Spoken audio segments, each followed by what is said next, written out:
you're encountering the Cloud Save Error 2026 while trying to install Elden Ring, follow these steps to resolve the issue and get back to playing. Step 1. Check internet connection. Ensure that your internet connection is stable and working properly. A weak or intermittent connection can cause issues with cloud saves. Step 2. Restart the game. Close Elden Ring completely and restart it. This can refresh the connection to the cloud save service and may resolve temporary glitches. Step 3. Verify game files.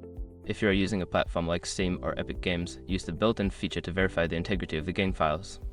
This will check for any corrupted files and replace them as needed. Step 4. Update the game.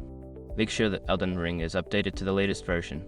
Developers often release patches that fix bugs, including cloud save issues. Step 5. Contact support.